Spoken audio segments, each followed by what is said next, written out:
जो इनविटेशन होते हैं वो टू टाइप्स के होते हैं। एक होता है फॉर्मल इनविटेशन और दूसरा होता है इनफॉर्मल इनविटेशंस। तो आज हम देखेंगे फॉर्मल इनविटेशन क्या होता है और किस टाइप से इसे लिखा जाता है। फॉर्मल नोट ऑफ इनविटेशन, देखिए इसमें क्या होगा, मिस्टर एंड मिसेस पंत, यानी कि जो होस्ट हैं, यानी कि मिस्टर एंड मिसेस पंत कौन है, जो उस ओकेज़न को या फिर उस प्रोग्राम को या उस किसी वेडिंग हो सकती है, कोई बर्थडे पार्टी हो सकती है, उसको ऑर्गेनाइज कर रहे हैं, तो उनका नेम फर्स्ट में आएगा। Mister and missus Pant request the pleasure of mister R Joshi's company at dinner on Tuesday 15 December at 8 o'clock। तो मिस्टर और मिसेस पंत जो हैं वो रिक्वेस्ट कर रहे हैं द प्लेजर ऑफ, यानी कि वो रिक्वेस्ट कर रहे हैं किससे, मिस्टर आर जोशी से, कि आपकी कंपनी, अब देखिए यहाँ पे कंपनी का मीन्स साथ से है, यानी कि उनके साथ की। तो जो मिस्टर एंड मिसेस पंत हैं वो रिक्वेस्ट कर रहे हैं मिस्टर आर जोशी के साथ के लिए कि वो उनको क्या करें, ट्यूसडे के दिन 15 दिसंबर रात के 8 बजे उन्होंने क्या किया है, डिनर के लिए इनवाइट किया है आर जोशी को। ठीक है, तो वो चाहते हैं कि 15 दिसंबर ट्यूसडे है उस दिन 8 बजे वो डिनर के लिए किससे, आर जोशी से रिक्वेस्ट कर रहे हैं कि आप हमारे साथ उस दिन डिनर कीजिए, यानी कि उन्होंने डिनर के लिए उनको इनवाइट किया है। ठीक है, तो ऐसे देखिए कोई भी इनविटेशन होगा उसमें जो भी रीज़न होगा, कि मतलब हम जिस भी रीज़न के अकॉर्डिंग उस इनविटेशन को लिख रहे हैं तो वो यहाँ पे मेंशन कर देंगे हम। जैसे मान लो यहाँ पे हमने डिनर लिखा है, यानी कि हमने डिनर के लिए मिस्टर आर जोशी को इनवाइट किया है, तो उनका नेम यहाँ पे आ जाएगा। ठीक है, और ये मिस्टर एंड मिसेस पंत कौन है, जो इनवाइट कर रहे हैं, यानी कि जो बुला रहे हैं वो हो गए, और आर जोशी जिन्हें बुलाया जा रहा है वो हैं। डिनर के लिए बुलाया गया है, तो मान लीजिए यहाँ पे डिनर की जगह बर्थडे पार्टी है, तो आप लिख सकते हो mister R Joshi's company at birthday on Tuesday. बाकी सारी चीज़ें आप टाइम अपने अकॉर्डिंग या जो डेट है उसको अपने अकॉर्डिंग चेंज कर सकते हैं, बट जो मेन है वो यहाँ पे रीज़न क्या है, यानी कि किस वजह से इन्वाइट किया जा रहा है, वो रीज़न यहाँ पे चेंज हो जाएगा। ठीक है, फिर लास्ट में क्या आएगा, C15 नेहरू कॉलोनी देहरादून, यानी कि ये किसका एड्रेस है, मिस्टर एंड मिसेस पंत का, यानी कि आपने आर जोशी को इनवाइट तो कर लिया डिनर का, पर आपने उन्हें कहाँ का एड्रेस देना है, तो ये एड्रेस है, आपने उन्हें बोला है कि आर जोशी को कि इतने बजे डिनर के लिए आपको C15 नेहरू कॉलोनी देहरादून में आना है।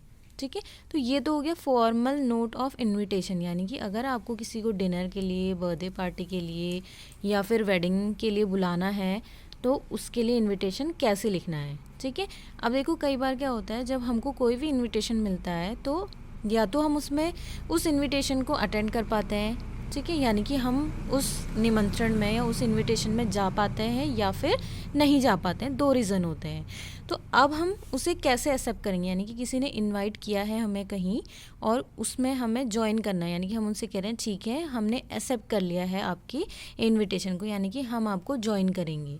यानी कि हम, आपने अगर हमको डिनर में बुलाया है, किसी भी पार्टी में बुलाया है, तो आप उनसे बोल रहे हो कि ठीक है हम आ जाएंगे, तो उसका रिप्लाई कैसे करते हैं, देखो formal note of acceptance. Acceptance का मतलब होता है स्वीकार करना, यानी कि आप उस दिन जाने वाले हो, आपने उनके इनविटेशन को एक्सेप्ट कर लिया है।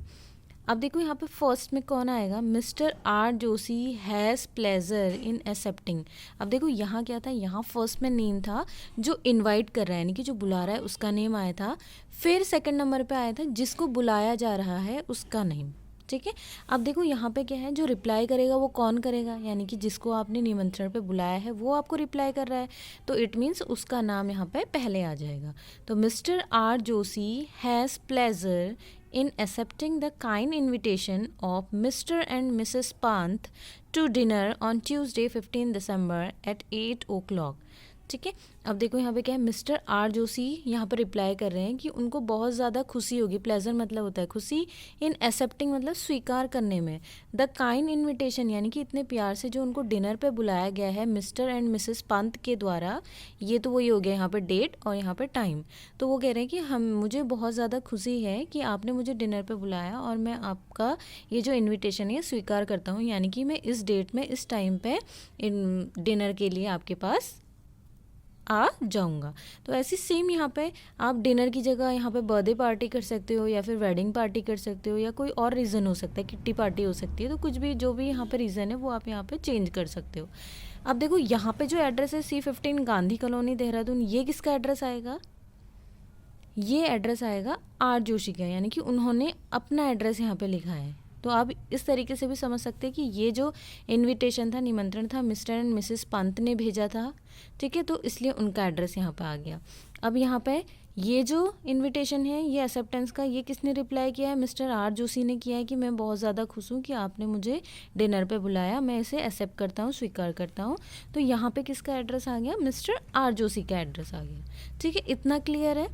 अब उसके बाद देखिए दो चीज़ें हो गई, एक तो हो गया इनविटेशन आना और दूसरा हो गया इनविटेशन आना, ठीक है, यानी कि इनविटेशन आया है कहीं से, दूसरा एक्सेप्ट करना है यानी कि आपने उसे स्वीकार कर लिया है, और तीसरी चीज़ क्या होती है? देखो, रिफ्यूज़ कर देना, यानी कि हो सकता है आपको कहीं से निमंत्रण आया है और इनविटेशन आया है और आपको उस दिन कहीं और जाना है, यानी कि हो सकता है कहीं और उस दिन आपको डिनर के लिए बुलाया गया हो, या जिस दिन आपको डिनर के लिए बुलाया गया हो आपको कहीं और शादी में जाना है, या फिर कहीं नेमिंग सेरेमनी में जाना है, नामकरण में जाना है, या फिर किसी और इंगेजमेंट में जाना है। इंगेजमेंट मतलब कहीं और किसी प्रोग्राम में जाना है, ठीक है। तो आप क्या कहोगे? रिफ्यूज़ कर दोगे, यानी कि आप इस तरीके से रिप्लाई कर सकते हो कि नहीं, मेरा पहले से कहीं कुछ और प्रोग्राम है जाने का, तो मैं जो आपने इनविटेशन दिया है उसे अटेंड नहीं कर पाऊँगा, यानी कि मैं आपके पास नहीं आ पाऊँगा उस दिन। तो आप किस तरीके से, देखो, formal note of refusal means होता है टू रिजेक्ट, यानी कि उसे रिफ्यूज़ कर देना, रिजेक्ट कर देना, मना कर देना। मिस्टर आर जोशी, अब देखो रिजेक्ट भी कौन करेगा? मिस्टर आर जोशी करेंगे। इधर वाले में भी मिस्टर आर जोशी थे, यानी कि जिन्होंने एक्सेप्ट किया था। अब रिफ्यूज़ भी वही करेंगे, तो यहाँ पे आर जोशी कह रहे हैं मिस्टर आर जोशी रिग्रेट्स, यानी कि वो रिग्रेट्स हैं। रिग्रेट्स मतलब होता है पछतावा, जिसे हम कहते हैं, उनको पछतावा है that a previous engagement prevents him accepting the kind invitation, यानी कि मिस्टर जो आर जोशी हैं उनको इस बात का पछतावा है कि वो कहीं और, यानी कि इंगेजमेंट प्रिवेंट्स, प्रीवियस, कि उस दिन उनको पहले से कहीं और जाना है। प्रिवेंट्स मतलब होता है रोकना, हिम मतलब उनको, excepting the kind invitation of mister and missus Pant to dinner on Tuesday 15 December at 8 o'clock, ठीक है, यानी कि उनको जो इनविटेशन आया था मिस्टर एंड मिसेस पंत की ओर से डिनर के लिए, तो उस दिन उनको पहले से ही कहीं और जाना है, तो इस वजह से वो इस इनविटेशन को एक्सेप्ट नहीं कर पा रहे हैं, ठीक है। तो ये क्या हो गया? रिफ्यूज़ल हो गया। तो इतना माइंड में क्लियर रखिए कि जो इनविटेशन है वो टू टाइप का होगा, फॉर्मल और इनफॉर्मल इनविटेशन। अब इनविटेशन में देखो, एक तो हो गया इनविटेशन देना, यानी कि किसी को निमंत्रण देना, इनवाइट करना किसी को। दूसरा, आपने जिसको इनवाइट किया है या तो वो उसको एक्सेप्ट करेगा या फिर वो उसको रिफ्यूज़ कर देगा। या तो एक्सेप्ट करेगा मीन्स या तो वो उस इन्विटेशन को ज्वाइन करेगा या वो आएगा उस दिन, या फिर वो रीज़न बताएगा कि वो नहीं आ पाएंगे, ठीक है। तो इस तरीके से ऐसी ही जो इनफॉर्मल इनविटेशन है उसको लिखा जाएगा। उसमें यहाँ पे देखो फॉर्मल की जगह क्या आ जाएगा? Informal note of invitation, informal note of acceptance और इनफॉर्मल नोट ऑफ रिफ्यूज़ल। बस उसका जो पैटर्न है वो चेंज हो जाएगा। तो फर्स्ट इसे जो फॉर्मल इनविटेशन है उसे क्लियर कर लीजिए, then I will send invitation on informal, ठीक है, यानी कि जो इनफॉर्मल इनविटेशन है उसको करेंगे उसके बाद।